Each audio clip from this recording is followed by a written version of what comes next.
સોમનાથ મહાદેવ, જય હનુમાન દાદા, જય બજરંગબલી, જય મા અન્નપૂર્ણા। આજે એક બનાવીએ છીએ આપણે મસ્તીની રાજસ્થાનની ફેમસ આઈટમ।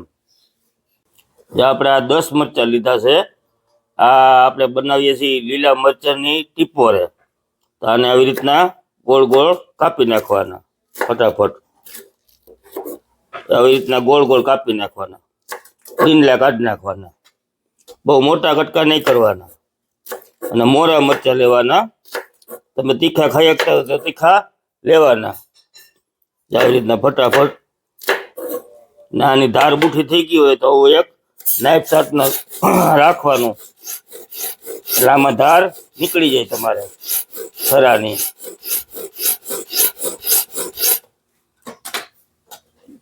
ફટાફટ ધાર નીકળી જાય। જો નીકળી ગઈ ને, ઓલું નતું હાલતો આપણે સરો બુઠો થઈ ગયો તો। હવે બધાએ આવી રીતના આપણે કાપી નાખીએ। હાલો આમાં 1.5 ચમચી જેવું તેલ નાખ્યું, મોટી ચમચી। એમાં અડધી ચમચી જેવી રાઈ। આ બનાવીએ છીએ આપણે લીલા મરચાંની ટીપોરે, રાજસ્થાનની ફેમસ। રાઈ ચટકી ગઈ, અડધી ચમચી જીરું, થોડીક અમથી હિંગ। હિંગ નાખીને મરચાં લીલા મરચાં નાખી દેવાના। ફક્ત 5 મિનિટમાં જ આ થઈ જાય।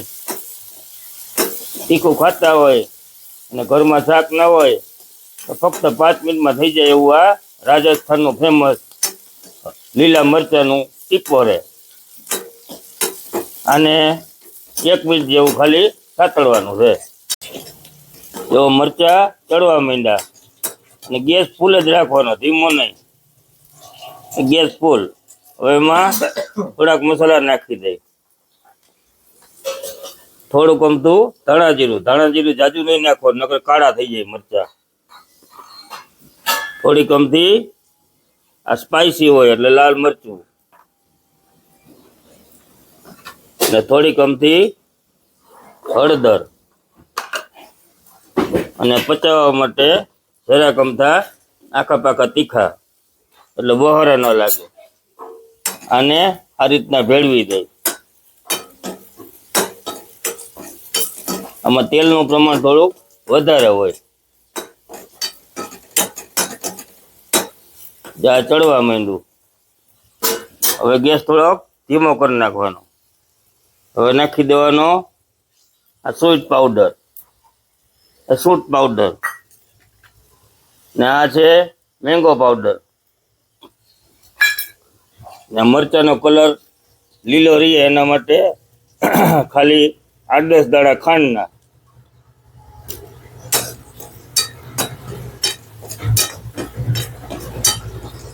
જ્યાં થઈ ગયું આપણું રેડી, અહીંયા થઈ ગઈ આપણી રેસીપી પૂરી।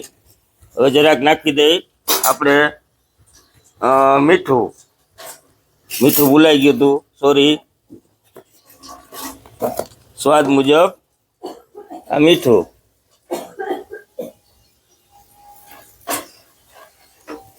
ગેસ કરી દેવાનો બંધ। આ આપણે થઈ ગયા રાજસ્થાનના ફેમસ લીલા મરચાંના ટીપોરે। એમને મજા આવે એવું ટૂંકમાં શાક થાય। આને તમે ફ્રીજમાં 8-10 દી રાખી દો એરટાઈટ કન્ટેનરમાં, એટલે આ હાલે। તો અહીંયા આપણી રેસીપી આપણે પૂરી કરીએ છીએ। અમારી કાંઈ ભૂલચૂક થઈ ગઈ હોય તો અમને માફ કરજો। જય સોમનાથ મહાદેવ, જય હનુમાન દાદા, જય બજરંગબલી। સોમનાથ દાદા, હનુમાન દાદા તમારા બધાનું સારું કરે। તો આવજો, bye bye, lots of love, good bye.